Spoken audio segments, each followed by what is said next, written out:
We are now reaching the end of the second day of the Multi-Door Criminal Justice Conference, and really the highlight, or kind of a peak of the conference is meeting the people, the players on the ground.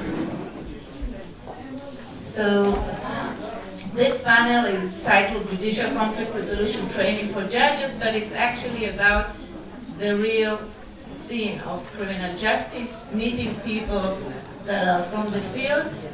Following our morning discussion, I really want to apologize. I think we are missing clients, maybe, defendants, and people who stand before the law. And one important thing it will be to hear their perspective, because they should be included in the process. And as we spoke about in your presentation, including the people that we talk about there is really important. But if we look in a restorative justice fashion, so maybe it's a kind of a preparation meeting, because we can't really start the whole discussion without making this circle broader. And this circle is indeed broader. It's broader because we have students, we have judges, not only one, and we hope to engage in a dialogue as far as it is possible in this group. So our distinguished guests are, first of all, the judge. We have a judge, Judge Shmuel Melamed, from the Magistrate Court, Shalom Court of Tel Aviv. He wears two hats, and it will be really interesting. And he actually presides in two doors. One of them is the regular arraignment days or Moked days that we discussed yesterday, and one of them is the community court that he's leading. He's also a student and writes his dissertation, so he has many hats. And we have a public defender, Moshe Sorogovich, and I asked him if I can present him as therapeutic, and he said no. But he will explain later, and it's part of the tensions that we were discussing. And we have here a therapeutic. And I said yes. And she said yes. Public prosecutor, Shira Leiserdorf-Shkedi. Both of them are, of course, lawyers, professionals, and she's also writing about emotions and the question of emotions with public prosecutors. And they both are actors within the multi-door criminal justice system. And this session is about hearing them and about thinking together about the implications of this new terrain on the role of judges. But if we look about judges, it's also related to the other actors and how they perceive themselves in reference to the judge. So I don't try to minimize your role or Shira's role, but part of at least our focus is the question of the changing role of judges, but I assume we will get to all the other places as well. So I don't want to make you tired with the full research, but in the day before I was introducing the research about judges and explaining how it relates to the changing role of them in an age of vanishing trial.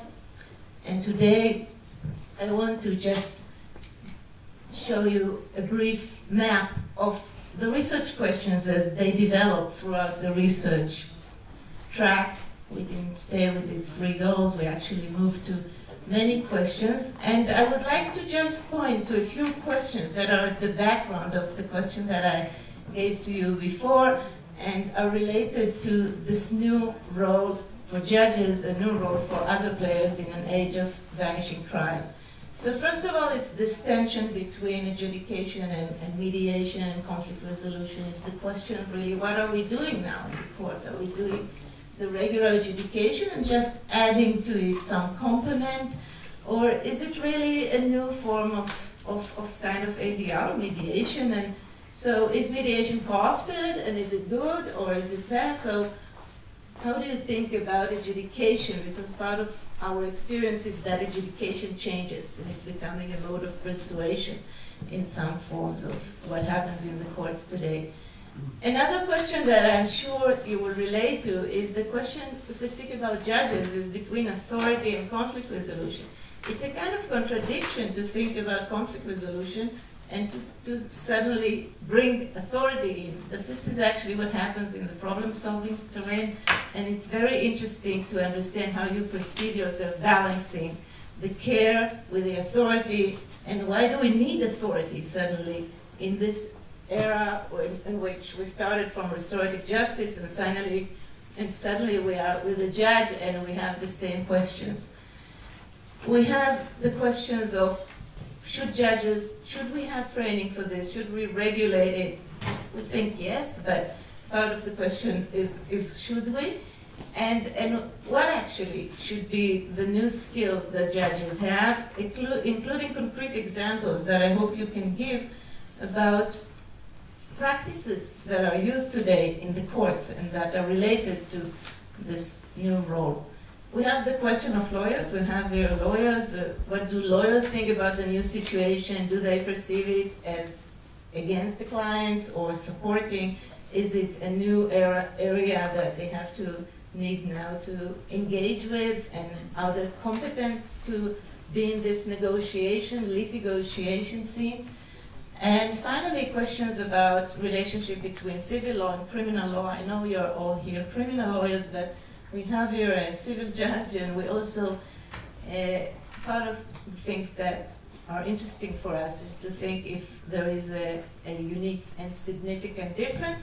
And in criminal law, in a sense, that judges can be more active because they're not presiding on the case, but our findings say that they're actually less active and more managerial, and they are less oriented to intervene in both in their rehabilitative aspects, but also in bringing the consent and helping the parties to get into consent. And there is a question of what judges do, what are the practices, what are the courtroom activities.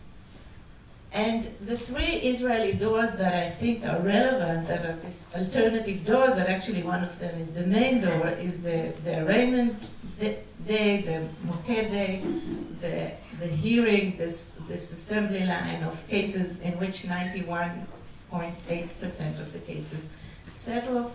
And there is the cases that don't manage to get settled in the preliminary hearing day, and there is this unique Israeli process of criminal mediation, which is not restorative justice, but is a judge, non-presiding judge, trying to bring parties to an agreement about a plea.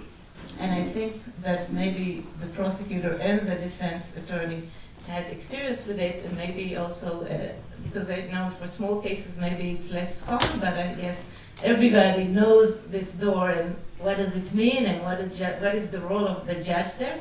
And there is a community court. It's not, it's like the real alternative. It's focused not on deciding if the crime has been committed, it's focused on the future. It has all these advantages, and we spoke about it in the question of how do you perceive it as an alternative, and is it a viable alternative today? So I think it's more important to hear you, and therefore I will just skip the findings if we'll get to the point in which we don't have anything to say, so we'll get back to the findings. But currently I want to speak about the questions and then ask each one of you to discuss it. I'm asking you actually to speak about your role in reference to the existing doors, and it's not the backwards, it's the balance between conflict resolution and adjudication, authority and rehabilitation, to give a kind of an example, and to speak about the future judge and the role of the actors in reference to it. So we'll start with the judge, please. Thank you.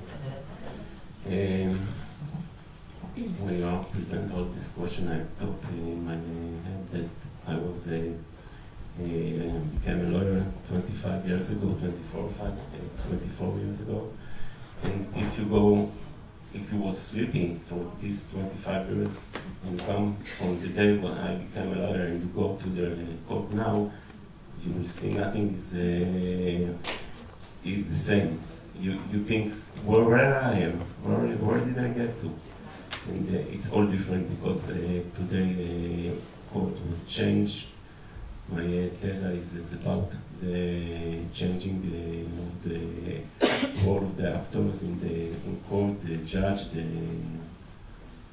defender, and the prosecutor, and everything is changed because of our society change, because our world change, because everything is changed in our life, and we cannot say that nothing was changed, and we have a classic law today in court, the same as was.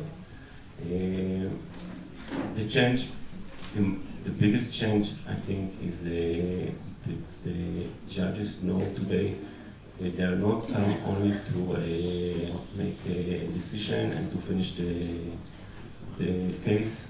Today, all the judges know that we have to think the day after, what will happen the day after with the defendant.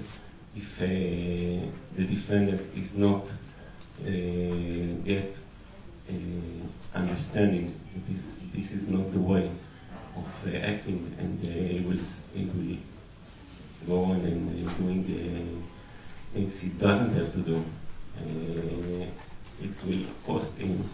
But today we know that the problem is not only in the defendant, it's in the system, and the system has to change and to find the way that the defendant will not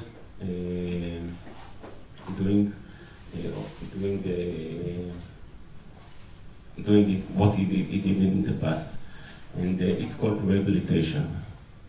And today, all the judges, even in the classic way and in the community way, the court knows that if you want to rehabilitate the defendant, you have to give him a tool and understanding, and knowing that the future is different, and give him a hope that things will change.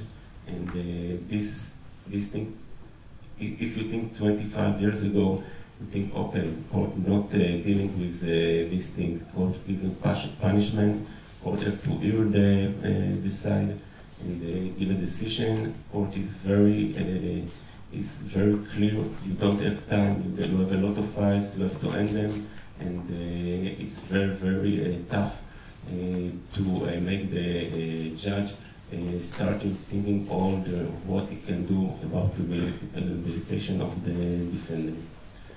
This was the past, and for today. My thesis is about the changing of the role of the side. We have to understand the judge in the classic way don't have to be a management. He only sit in his courthouse and he hear the sides and give a decision. That's what you are expecting of a judge. But when you have a team that works with him, so we start to manage this team. When I became a judge 10 years ago, I didn't know how to manage things. I didn't have to manage things. I didn't have to manage anyone. I have my courthouse. I came in the morning, I decide, I give a decision. That's all. That's how we live. That's how we live in the courthouse. You come to make a decision, to give the decision. The defendant know he come to court to get his decision and go home. But when we start a community court, I have to manage to take all the team. We have the probation officer, we have the defender, we have the prosecutor, and all interests are not the same. And you have to make them to get to the same decision, because when you are going to the courthouse, when you are in front of the defendant, you have only one decision. All the team are behind this decision.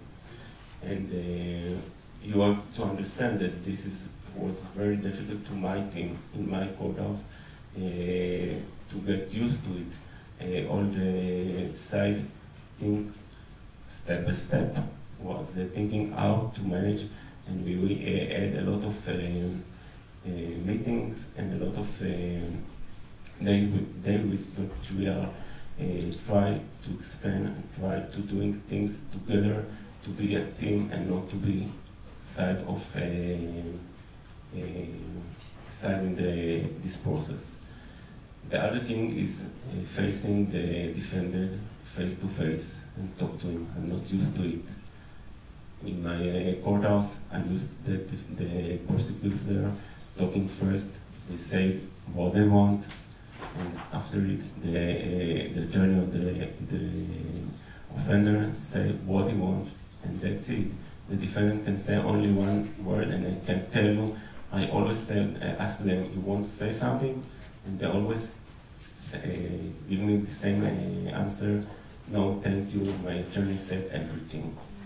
Okay, so you have to make a decision without knowing what's going in the head of the offender. And it's very difficult for a judge to decide things that he doesn't know what the man in front of him thinking. You give him a punishment and you tell him, oh, it was a terrible thing to do, and it's very, in Hebrew you say no, no, no, and it's very bad things, but you don't know how he get it, and you know that when you go out of the court, he will hate you, but this is the less problem. The big problem is that he will go home and know that the judge didn't hear him and didn't think what he wants, what his life are, and how he manage his life, and how he think what is going in his head. And in the community court, there is no attorney. They are sitting in the court, but I don't give them to talk at all. They are asking to talk at them if only if it's necessary, because I want to hear the defendant. I don't want to hear you. I know what you want to say, but I want to hear the defendant. And we have I talk with the defender for 4 minutes, maybe more. It can go. If we have a big problem with the defendant, it can take say half hour, even. And it's very important to know what is going with this defendant. I can help him. When they are coming to court, when they finish the process, they always say that the thing that you heard me, the thing that you give me advice, I felt you are my father. I didn't have a father all my life. My father was a one that didn't see me. He was in jail.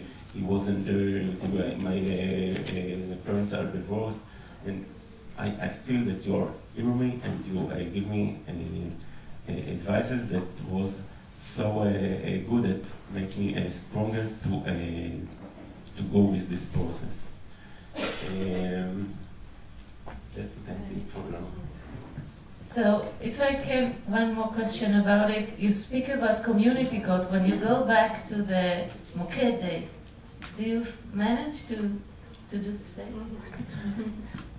You know, I have a lot of groups coming to my courthouse to see the courthouse and what is going in the community. And always I don't know how, but they all know that I hearing files that are not community. And all the time, it's the same question. How you can manage with this, and one day you are this judge, and one day you are a community judge. I don't think it's the same. When you are in the classic process, all you know about the defendant is what he do. You don't know nothing else about his life. You don't know if he has a children, if he doesn't have a children, if he's a divorce, if he's married.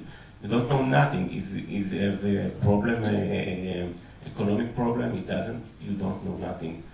So your decision is only about what he did, and it's not the same. You cannot compare this process to this process because it's nothing the same. So I would like to go to Moshe now, if it's okay, because one of my experiences with Yoav Sapir, the public defender, once that I told him, yeah, we watch judges and they don't talk to the defendants and they don't look at them and they don't have eye contact. I said, no, just God forbid, I don't want them to look at my defendant. I don't want them to talk to them. I mean, this will be dangerous. And I really want to ask you about these really different zones and the question of where do you see yourself there, or what do you think about this other rule? When Judge Melamed just told that most of his defendants, after the sentencing hearing is over, he asks, like the law requires him to ask, do you have something to say? Do you have the right of the last word? Most of them say, I don't have anything to say. That's because the lawyer advised them, because when they told him before, I want to talk, I want to say something to the judge, and I always say, okay, before you say it to the judge, say it to me. Let's hear. And after he tells me what he wants to say to the judge, I tell him, better left unspoken. Better left unspoken. Because maybe that's not the right time to tell the judge just how much of a B your wife was just a minute before the sentencing. Maybe not the right. So, yeah, the client is dangerous and needs to be treated with most cautious, not to shoot himself in the leg right in front of the judge. But I see why it's not therapeutic now. No. So I was asked to talk about my role, like my position within the playground, and maybe give a challenge or an example or two, and then maybe talk about like the future. So I'll try to do it as I was ordered to, and briefly. My name is Moshe. I'm a public defender. I've been a public defender. I've been a criminal defense lawyer for 13 years now. I did a lot of time. I was about 11 years. I worked for the Public Defender's Office for the Ministry of Justice. The last 2.5 years, I'm a private lawyer, private criminal defense lawyer, but I still work a lot, mainly, don't tell anyone, yeah? Mainly with the Public Defender's Office, and mainly represent cases that are flowing my way through the Public Defender's Office. That's most of the public defenders in Israel are private practitioners that take cases from the Public Defender's Office. And what I do, I came to talk here because I won't talk about the community court because I'm not involved in the community court in any way, but I do, and I read the article, the research, I do quite a lot of arraignment court days, what's called Moked days, as the on-call public defender that does triage for the new cases that arrive. We're usually with a new day, such a first day appearance, we're two public defenders for the courtroom, and we are allowed to handle up to 7 cases per public defender, and we're supposed to stop at the case number 7, and we're two. For a day. For a day, yeah. And then we continue, of course. Cases that don't dispose the same day, I continue with them until disposition of the case. And the challenge is, how do you do the arraignment day and live to tell about it? And it's hard. It's hard because you're in a conflict zone between a lot of competing interests that you need to maneuver yourself and maneuver your client through them in order to survive the day and survive it well.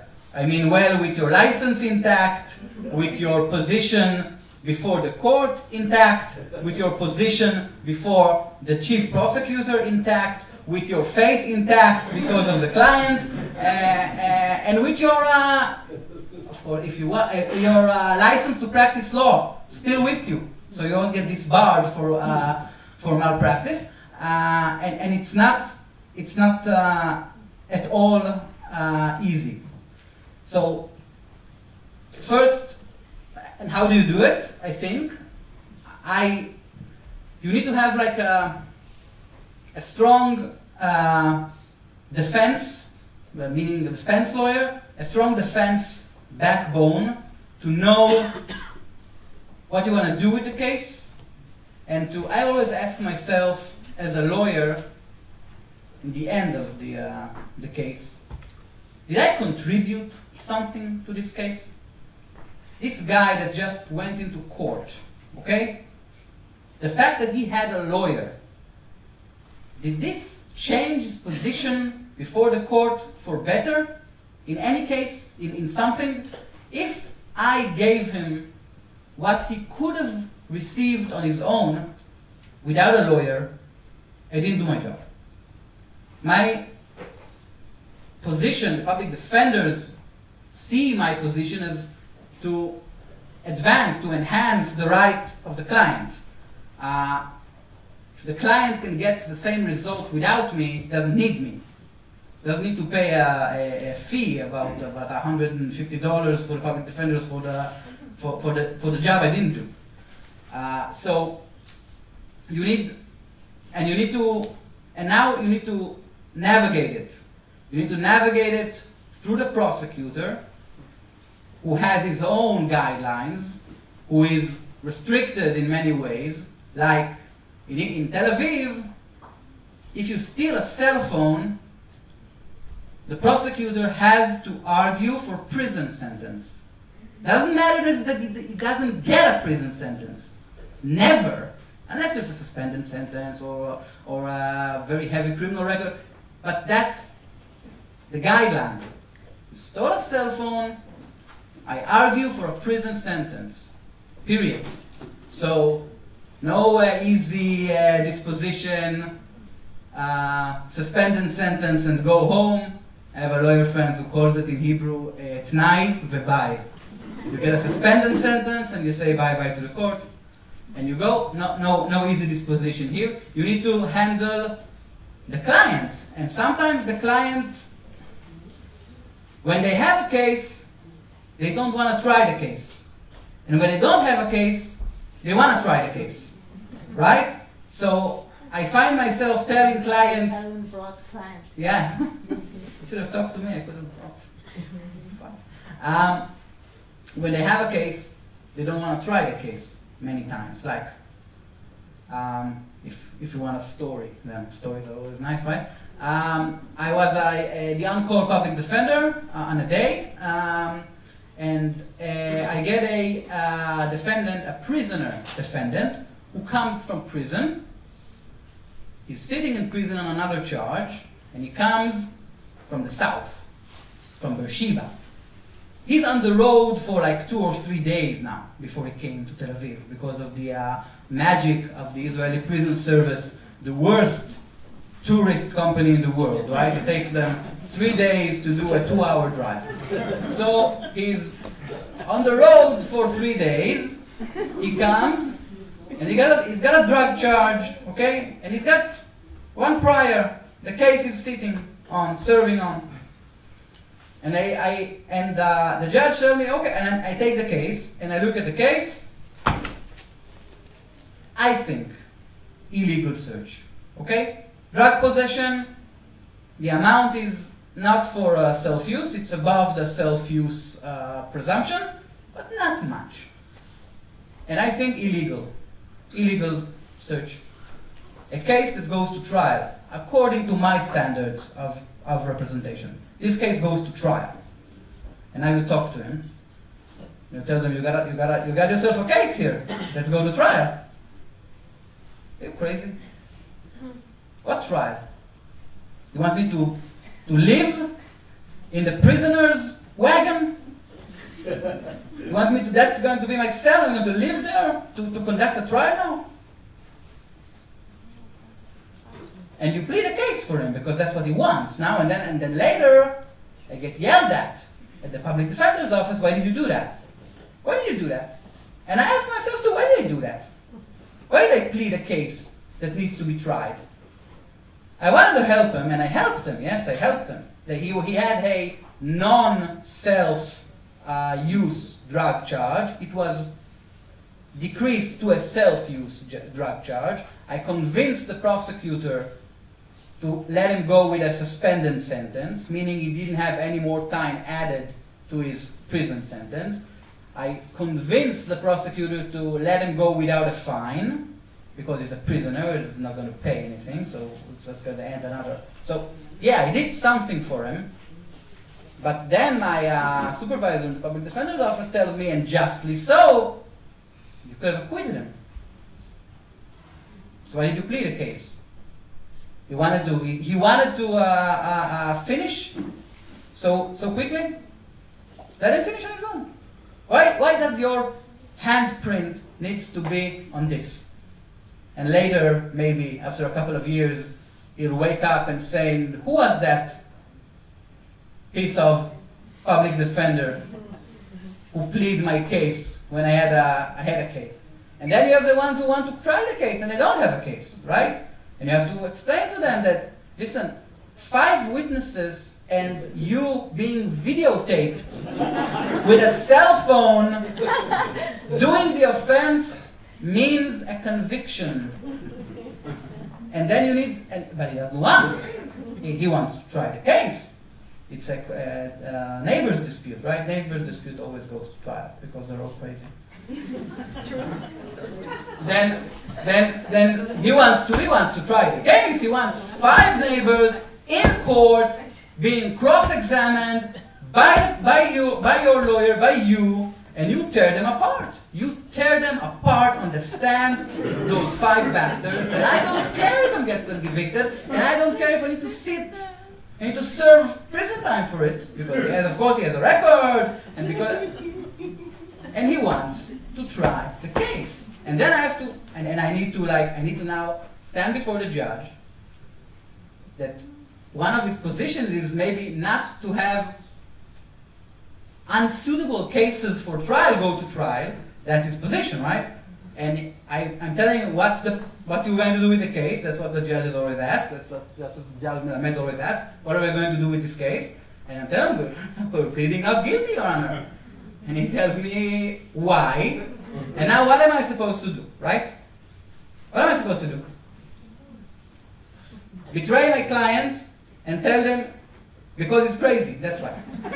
I told them, look, I can't say that, right? So what do I need to do now? I need to roll my eyes. That's not nice either, because I have a commitment to this man. But he has a right.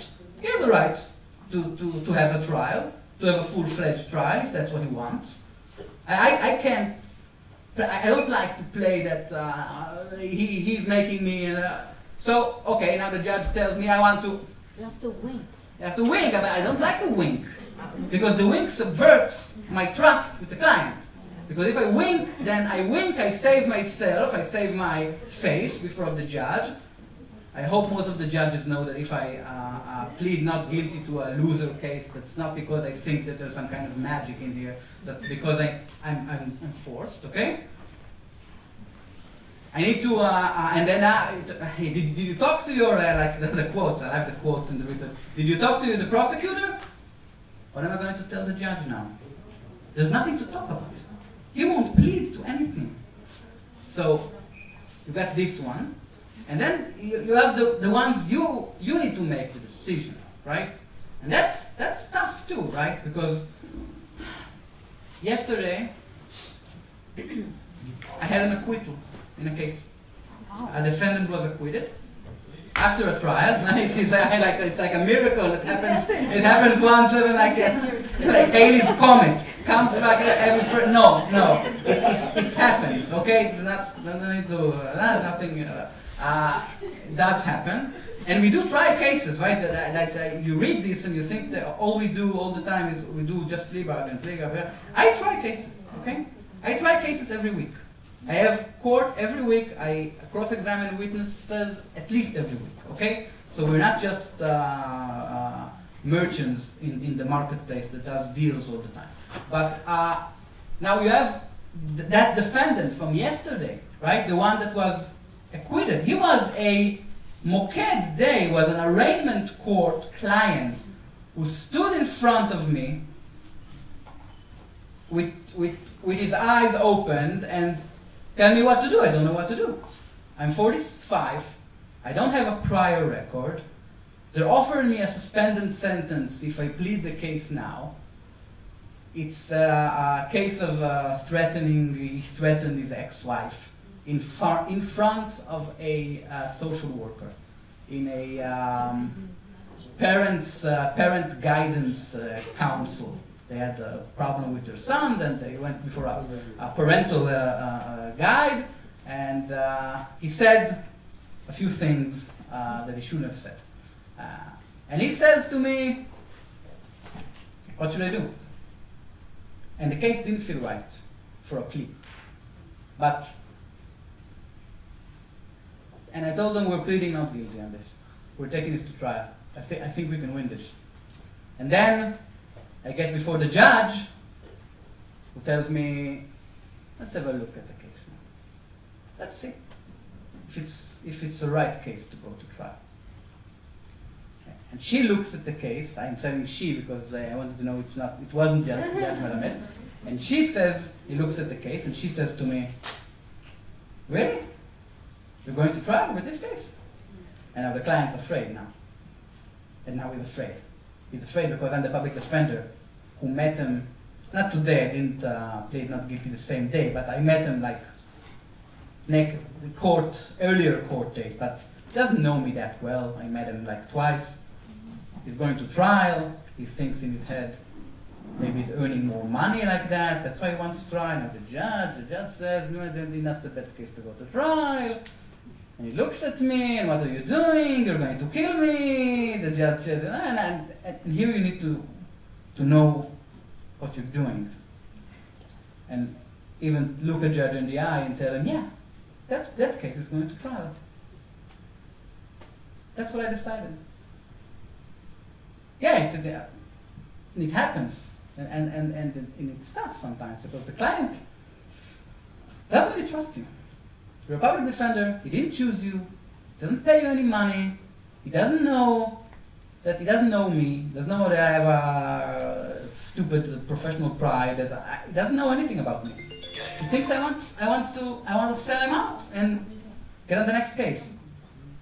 And you need to maneuver all of those conflicting interests. You need to save face for the judge, you need to save face before the client, you need to save face for my supervisor in the public defender's office, that wants to look at me and know that I do a good job.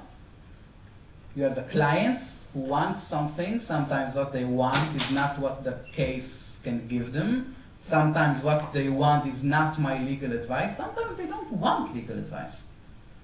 There are two kinds of clients. There's the one who cares what you think, and the ones that don't care what you think. I have clients that come to court and they want to plead the case now, today, and go home. They don't want legal advice. They don't care what my legal advice is. They want to end this now. And there's the clients who want to go to trial. They don't want legal advice either. They don't want me to tell them you have no case because you're videotaped and you have 5 witnesses saying that you did it. No, they want to go to trial. They're not asking for legal advice. They've decided what they wanted. They decided at home what they wanted to do.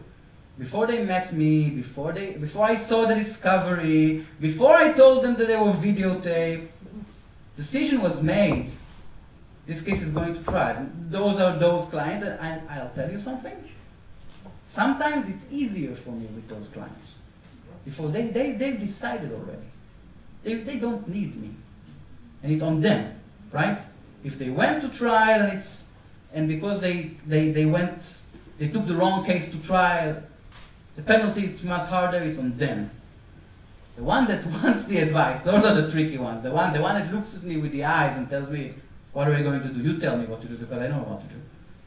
They're offering me a suspended sentence. Should I take it and go home now? Because I don't think I threatened my wife, but they say I threatened my wife, and they say that the social worker says that I threatened my wife, and now we want to plead not guilty to this case, and the judge, he gives you a face like you're you don't know what you're doing.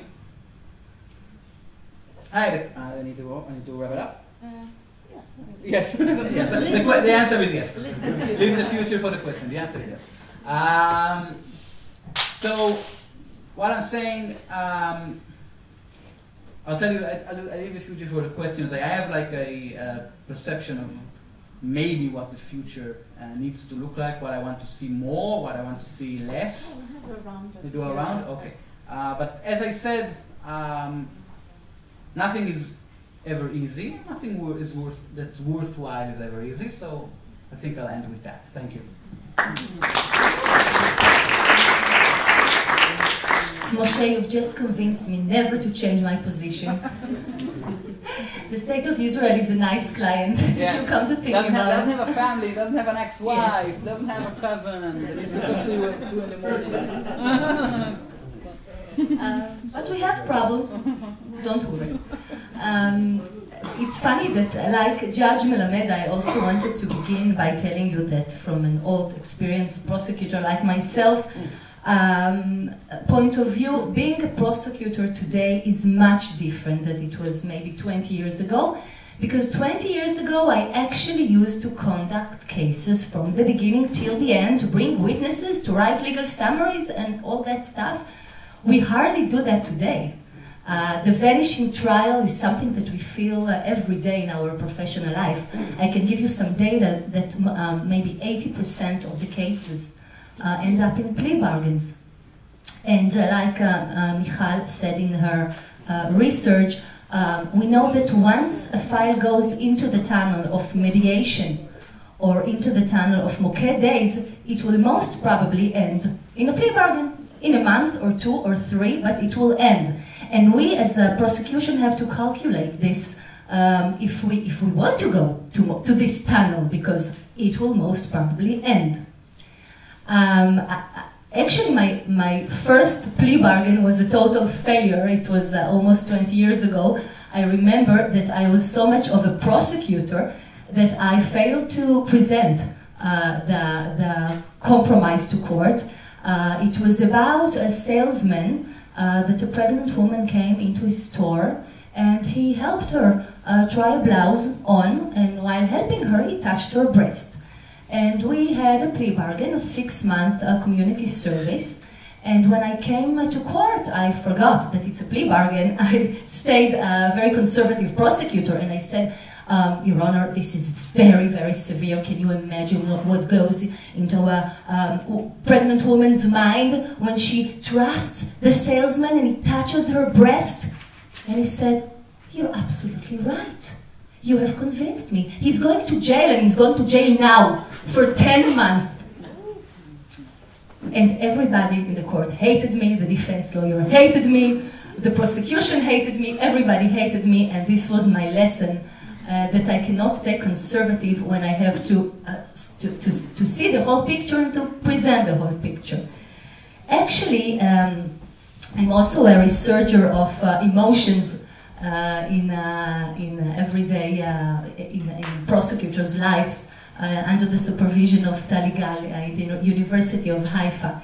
And I can tell you that actually being a conservative prosecutor, prosecutors feel that it keeps them, protective, professionally and also emotionally. They love the rules. They love to be a party. Maybe they even love the battle. And it's very hard for a prosecutor to change awareness to those multi-doors and suddenly not to be a party, to drop the weapon, to be something else.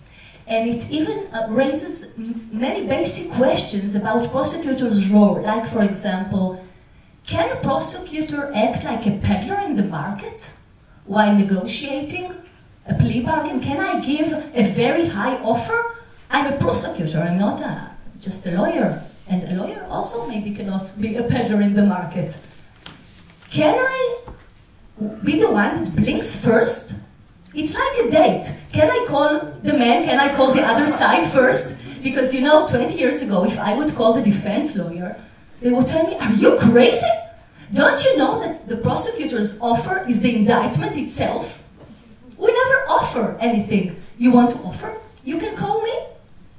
But now, during Moked days, for example, it's so obvious to us that we are calling the defense lawyer and we are asking, okay, so how are we going to finish it? We don't want to waste the time of the judge. Let's do something about it. So it's a total new way of thinking. Other questions is how does a party, like a prosecutor, suddenly becomes a rehabilitator? And you know that rehabilitation, now it was always one of our considerations, but now there is a revolution, a total rehabilitation revolution.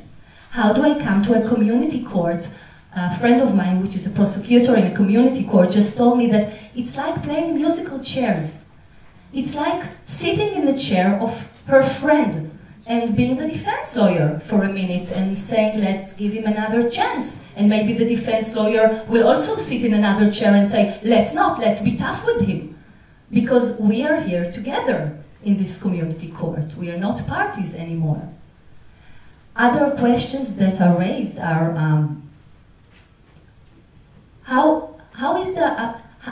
what can we put into the discourse? Can we put emotions? Can we speak about wider interests? I want to read something that one of the prosecutors I interviewed for my PhD told me. She talked about the mediation, about a sex crime that was brought to mediation, and she also brought the victim to the mediation. It's something we usually don't do, but she brought the victim, and it was amazing. And this is what she's saying. I'm a tough cookie. That's why it's very convenient to have a kindergarten teacher that keeps an eye on me. She enables me to say what I think, not to fight, but to really negotiate. I came to this mediation in a total emotional chaos. What am I going to do with this case? And when the judge gave us the solution, when I saw the victim's relief, I also felt relieved. Those mediation, they allow me to vent my frustration, my anger, to scream, to go wild. I don't have to keep the rules. I love it when I can speak, when I can be creative, when you don't need the frames, when everything has a goal. It's interesting that this is the way a prosecutor experienced mediation. We have many other questions that are raised, and I can tell you that actually I don't see prosecutor's role as narrowing but widening, and I can say that even the public interest itself is widening, because we can really think about the whole picture now. We can really have a discourse of wide interests, of emotions, of doing something creative, of finding a wider solution. And I can tell you that prosecutors and defense lawyers, which I interviewed, told me, I feel better with myself. It's like you said, I contributed to the world, I contributed to a person. You know the song, Hey, Hey, I saved the world today? So maybe in this new era, we can really sing this song after a day at work. If talking about, I wanted to give you an example. I wanted to give you an example of a case I had, and this example is very therapeutic, and it also made me think that it's all about maybe the personality of the actor, not only about the door itself. Because once upon a time I had a case about a woman that stabbed her boyfriend in the chest. And 3 psychiatrists of the state said that she was mentally ill. And she was insane while doing that. But I looked at the case and I read every paper in this case, and I believed she was totally sane. She was actually an author. While she was hospitalized, she used to sit and write stories and speak with her hero of the story and speak with herself, but she was not insane. And I cross-examined the psychiatry of the state, and after the cross-examination, the judge, who was not a mediator, he was the judge of the case. He told us, Hold your horses. I don't think she was insane. Do something about it. Find a creative solution. And the defense lawyer told me, are you crazy? 3 psychiatrists are saying she has to be acquitted and I'm going to plead something else? And I said, are you crazy? She stabbed her, she almost killed him. I'm going to ask for jail, that's for sure. But we came to a solution, and the solution was that she will be convicted without conviction. I don't know how to say it in English, but it's not written in her criminal record. And she went to a special rehabilitation program. And the judge followed her. We all followed her. After 1 month, a friend of mine came to court with me. She said, she looks more sane than you do. She looks amazing. And yes, we could sing, hey, hey, we saved the world today after this case. And it's unique. And it was because of the personality of this very special judge.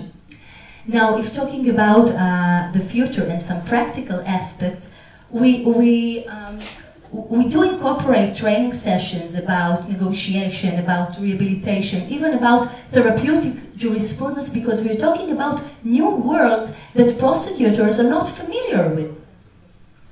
And it's very important to know how to negotiate and to know what kinds of rehabilitation programs are, and this material is very important in this special era we're living in today. We also put together some guidelines. Some of them are based on internal research we do in the prosecution. And those guidelines are not only about practical matters, but also about conception.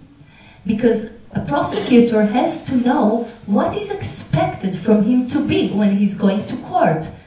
Is he expected to be therapeutic? Can he show emotions?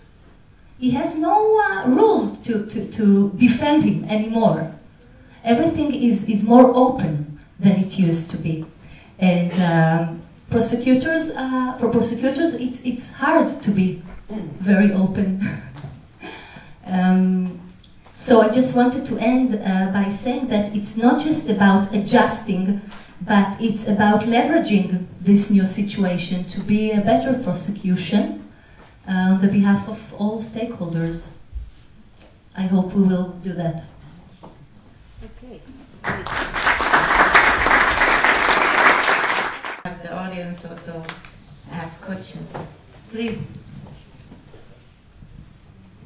Yes, Danielle. So my question goes also a little bit into the future. I think what you all presented from different perspectives brings us to the thought that, first of all, we are presenting a non-adversarial role into the criminal justice system. You all talked about it, the judge talked about the team that he leads and the non-adversarial roles and agreements, and you both talked about some non-adversarial, let's say, examples. And that brings me to think about the profession. What do we learn as lawyers? How do the law schools need to react to those changes? This era of changing has to somehow get acknowledged also in the syllabi, also in the practices, and it should be internal training, but it should be also probably professional training in schools or in other places. So that's one question that I'm thinking about, and in a way, it brings me also to think about the fact that we should probably broaden the profession's borders into other professions as well, because we need to change in a way the legal profession maybe, but in order to do that, do we only learn from legal practitioners? Do we need others? Which others? What are the boundaries of that? So when I'm thinking about the future of the multi-door court, I'm thinking about also the training for that future and the knowledge that we might need to come up with. This is a room full with legal professionals and criminologists and lawyers, and we all are, but where are the others? Do we need them? Where do we need them? Those questions, I think, come into mind when I hear all three of you, I think. Okay, maybe before we hear the professionals, the students, anyone wants to ask questions? Yes. טוב, עדיף איפה הצלע? יש לנו רמקול?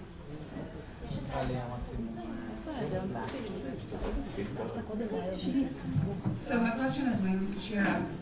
You mentioned, and it actually goes back to what Daniela just said, you mentioned training sessions for prosecutors on rehabilitation and mediation, and I was wondering if you feel there's some backlash against that, because for people who have practiced law in a very particular way for many years, suddenly embracing these new ideas is not very, it's not a trivial thing. I think the opposite is right, because they feel sometimes frustrated not to adjust to this new era. They want to have the tools, they want to be prepared, they want to know how to negotiate.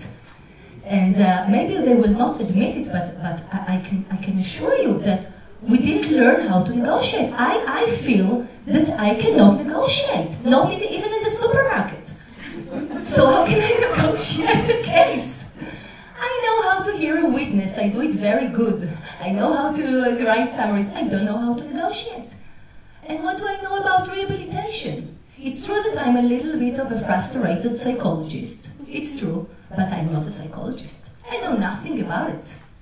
I have to learn it, so I think they are happy that we have training, and we will have some more training. I mean, it's not enough. It's never enough.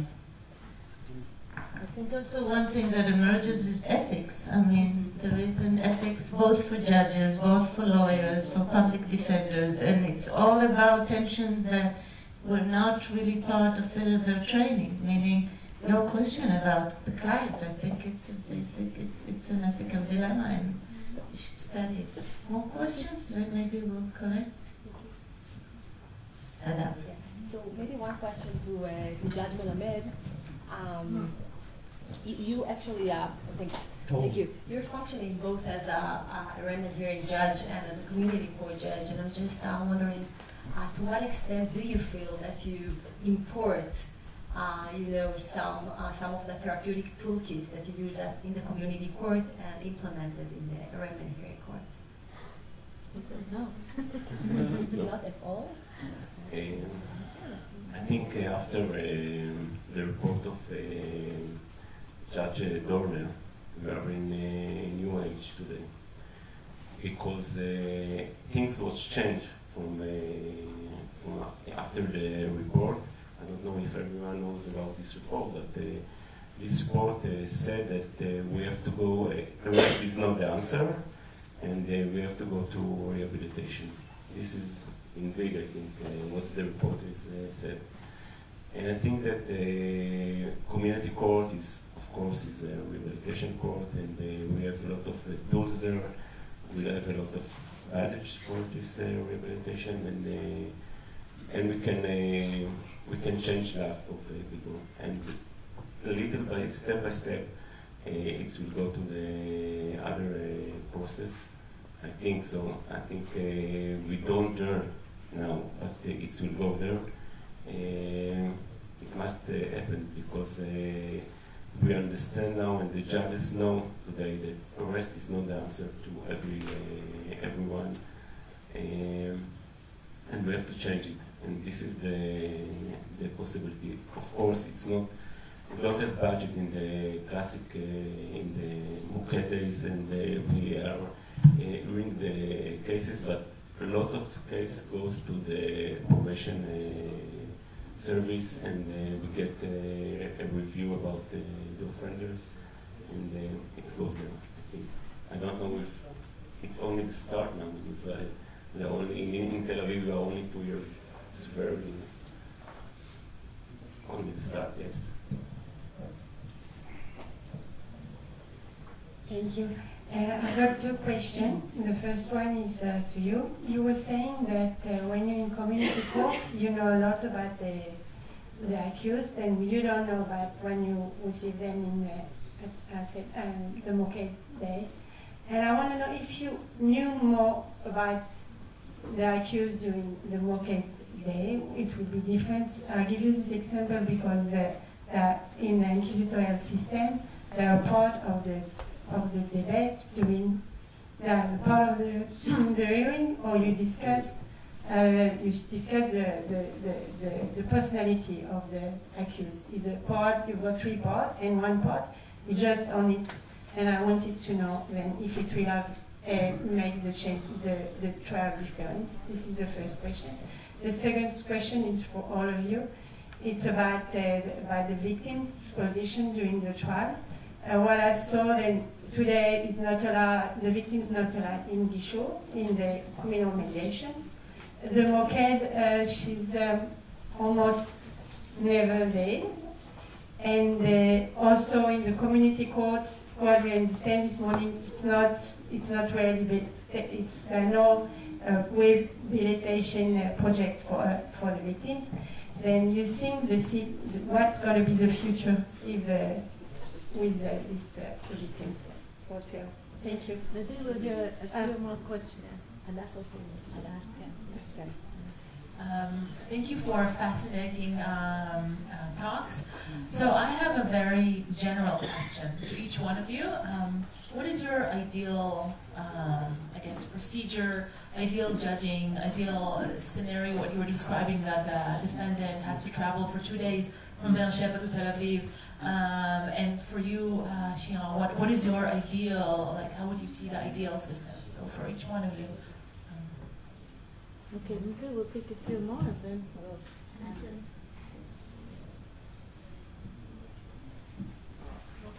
Okay, this is a big question. Big question. Now we got to the future and the ideal.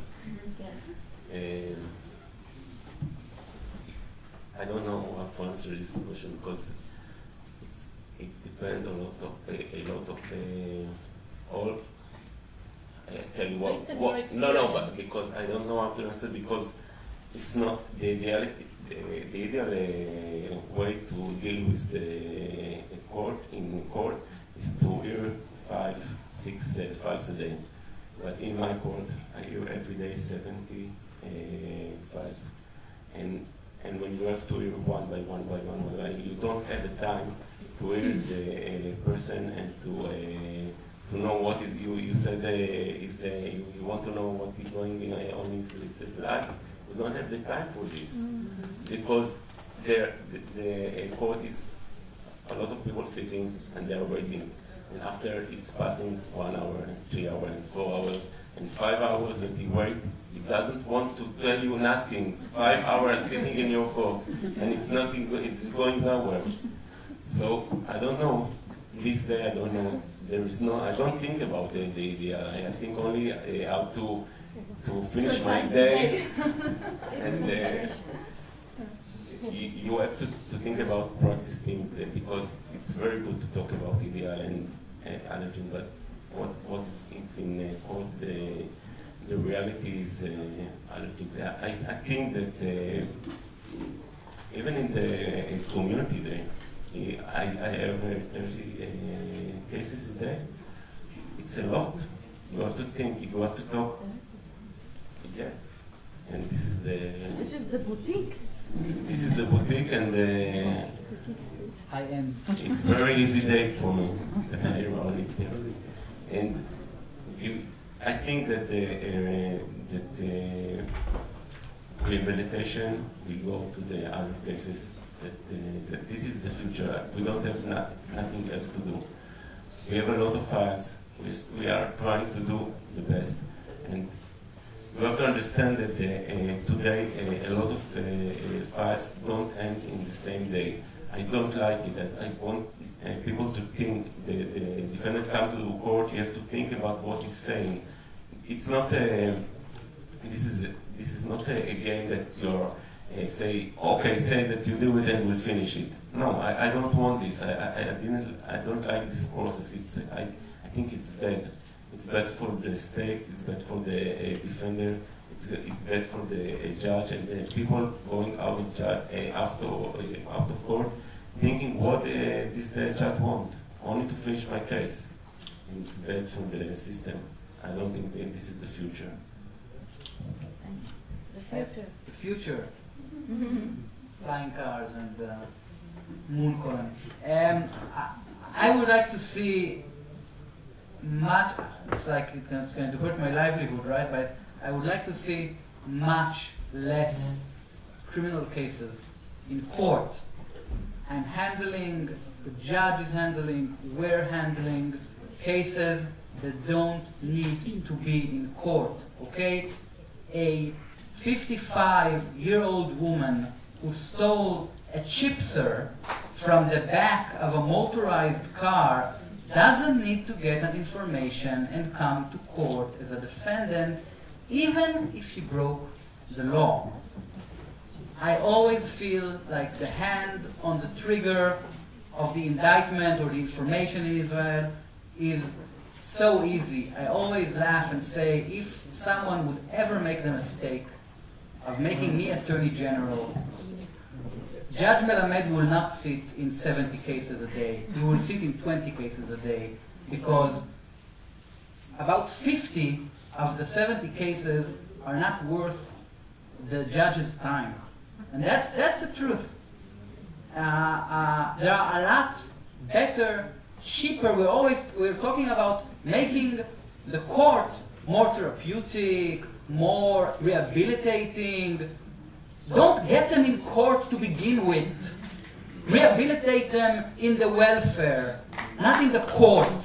You don't need the court to rehabilitate them. Get them in the welfare, in the cities, not in the court. I would like to see in Israel more judicial power to dismiss cases without trial based on lack of evidence or improper evidence. We don't have that, okay? Even if Judge Melamed looks at a case and tells to the prosecutor, you don't have the evidence here. You don't have a case. Drop it. The prosecutor can just tell him no. Sometimes yes, and sometimes no. Depends on the prosecutor, depends on the judge, depends on a lot of things. But sometimes yes, sometimes there is the deference towards a judicial opinion, and sometimes don't.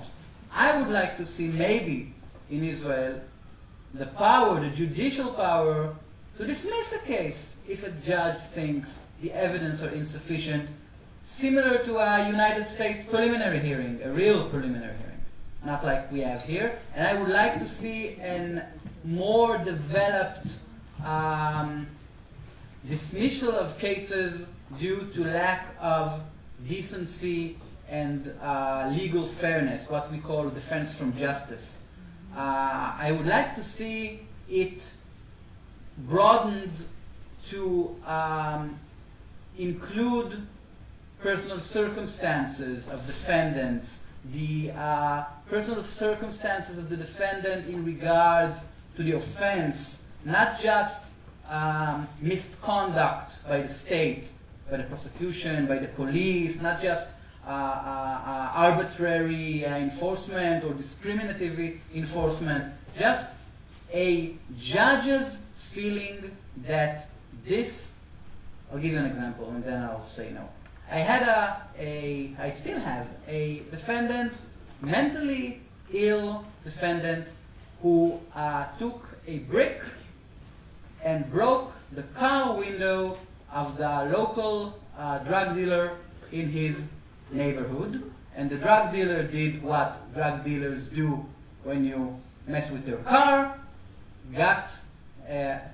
ran from his house with a knife and stabbed him in the chest. So the drug dealer got information for stabbing someone and got arrested, and my client got a charge for damage to the car, damage to property. Now I want to ask a judge to dismiss this case because I think he's been punished enough, okay? The fact that he's been stabbed in the chest is punishment enough for breaking a car window when he's mentally ill and doesn't have a criminal record. But I can't. I can't. Because it doesn't fit any one of the boxes of a dismissal. And I like to see a more active role of the judiciary in throwing the bad cases out of court.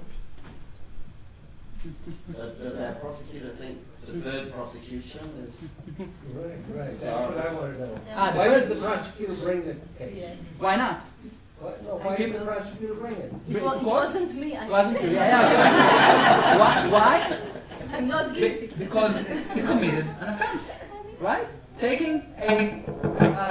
There's a category in the United States called bullshit offenses. Bullshit. And that's the one the prosecutors decline to bring. Moshe, I want to vote for you in the coming elections. Very soon. Maybe it will sound too ideal, but I want to see this criminal law machine, like Stefanos Bibas called her. I want to see an emotional intelligence system. I want prosecutors, judges, and defense lawyers to see people instead of cases. I want lawyers to look at them in the eye. Like I want the doctor to look at my eyes when I come to the hospital and not only his computer telling me I'm going to die. And he does? I want... He doesn't, right? I hope he would. And he won't. But I want people to treat people as people. And to answer your question, Beatrice, I want to see not only the defendant go to rehabilitation, but also the victim. The system does not focus enough about victims, in my opinion.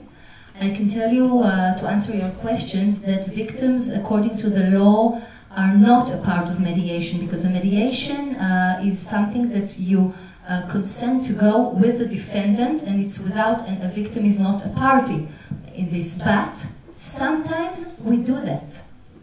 And when we do that, it's usually amazing, because he has the chance to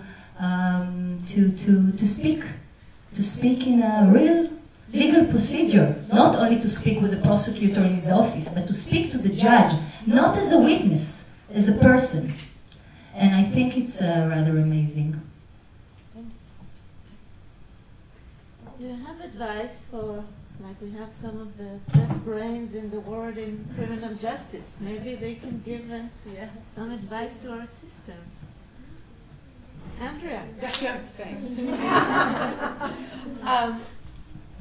It's interesting to think about the structural barriers to clearing out some of the cases, as you note, right? So, I mean, much of our debate at the end was on who has discretion and therefore who has power, right? Is it judicial discretion? Is it prosecutorial discretion?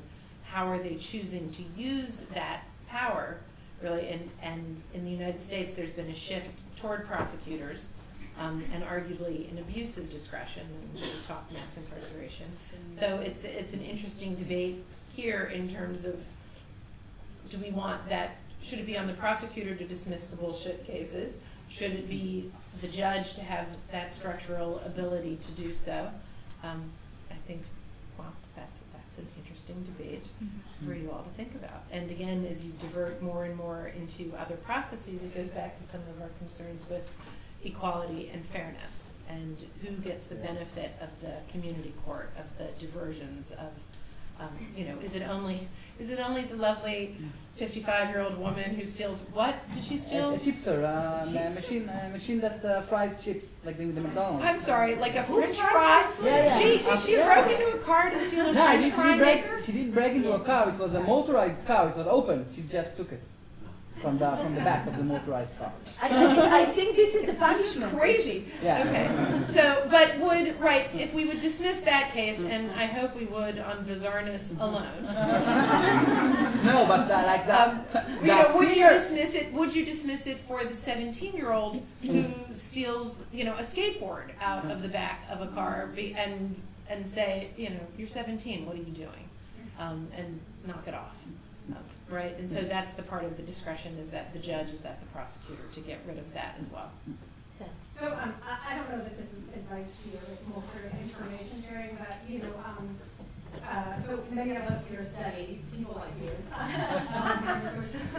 think a really quick I'm listening to all of you, right? And this is, so when you're talking about defendants, this is a classic street-level bureaucracy analysis. So you guys are, even if you don't think of yourselves that way, this is really a class. You guys are street-level bureaucrats in the sense that you are the face of whatever your institutions are, vis-a-vis the individuals that you're facing.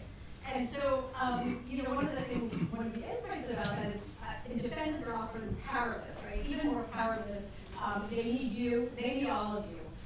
And so when you think of you guys, each one of you is very powerful in your own roles, but it's very poignant for me, I'm sort of trying to validate what I'm hearing you, very poignant for me to hear you all also feeling, in some ways, powerless vis-a-vis where you are in the system, right? And so that's another insight. So to think about that, and what does it mean when you gather together? Does that help you feel less powerless, right, in terms of the things that you're doing and the innovations that you're doing where you can do them? It also strikes me, and something I talk a lot about, and we did in our presentation, about hearing the voices of people affected by something.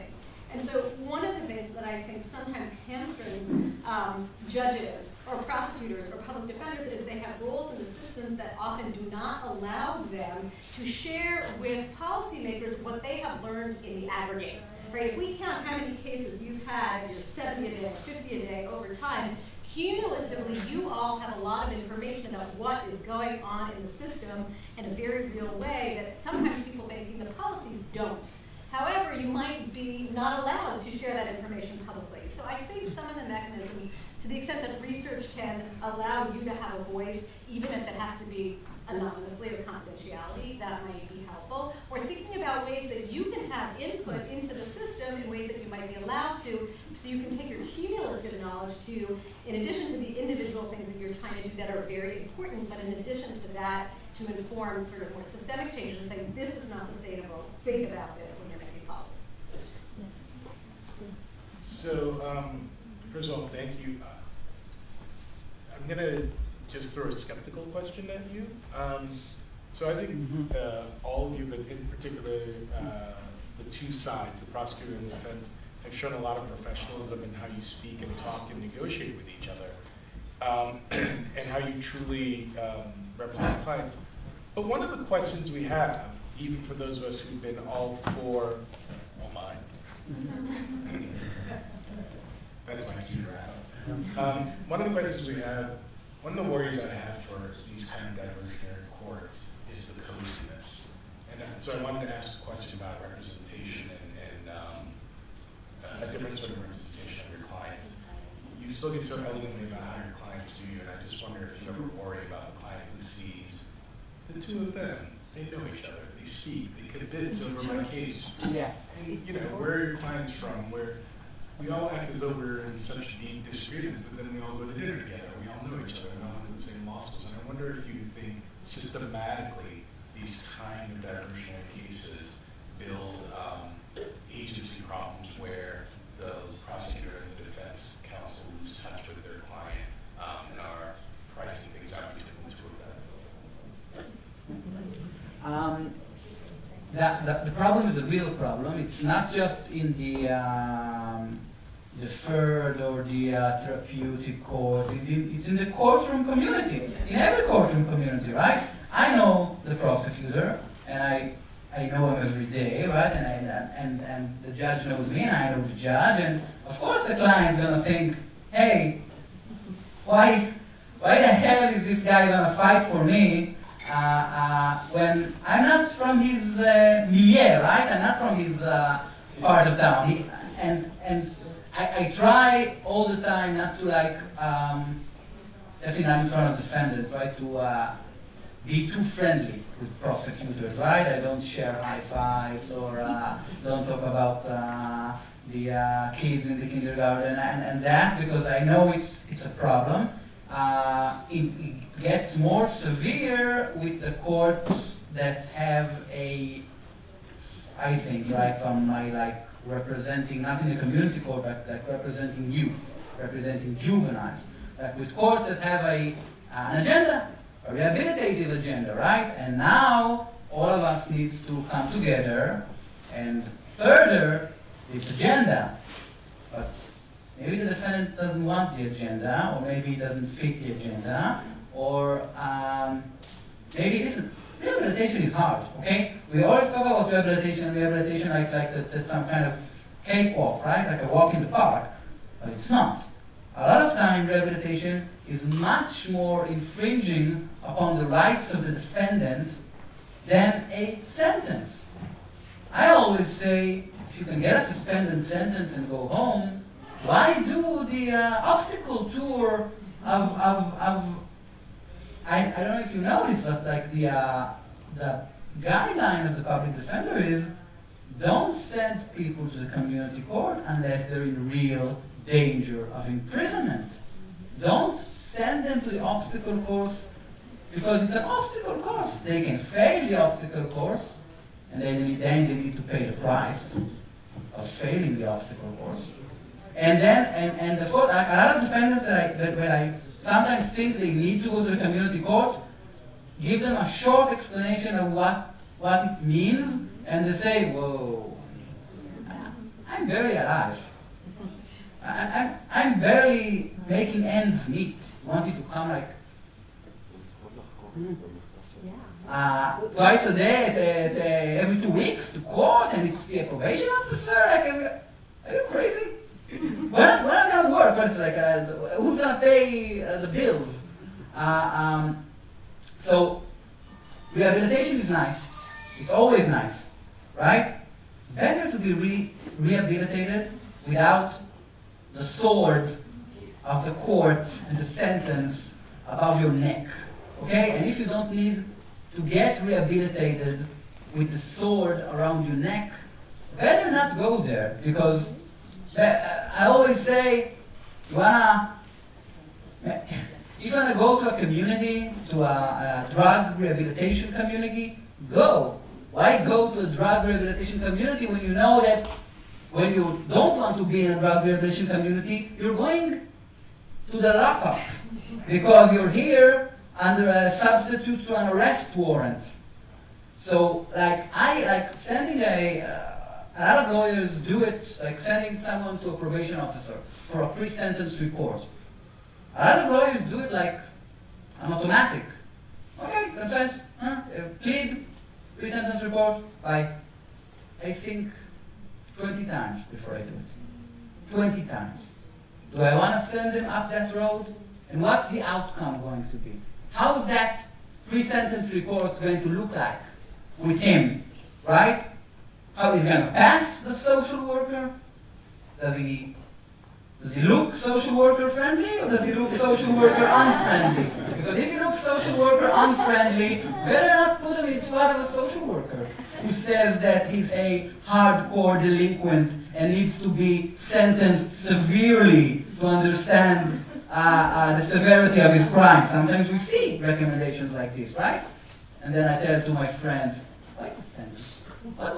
Look at him. Why did you send him? What did you think is going to happen? Look at his record.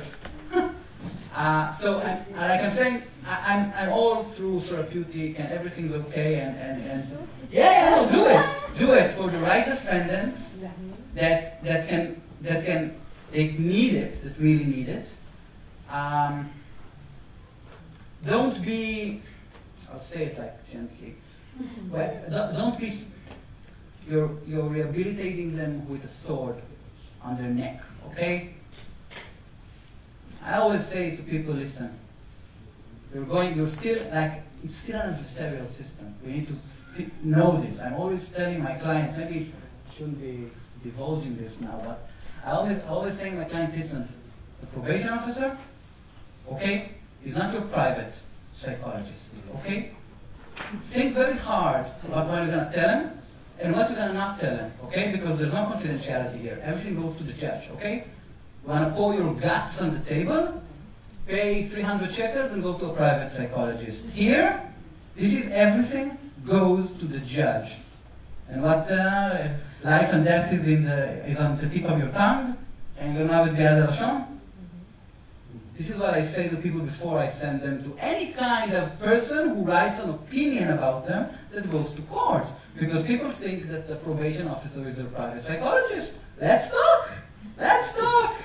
Let's talk about my problems. That's nice. Talk about your problems. But if the probation officer thinks that your problems needs to be handled in a maximum security prison for 3 years, he's gonna say to the judge, okay, this guy is dangerous. So I'm for and everything, but we need to know what we're doing here. In the end, with all the therapeutic, in the end, people are still getting sentenced. This is still an adversary, and I may be old school about it, but I went to law school, okay? I didn't go to school of social work, and it was a choice that I made, okay? I could have gotten into a school of social work if I wanted to. I didn't want to, okay? Because I have a position that's my role, right? Don't try to transform me into a social worker, because I'm not a social worker. Because if I wanted to be a social worker, I would go and be a social worker. That's my 2 cents anyway.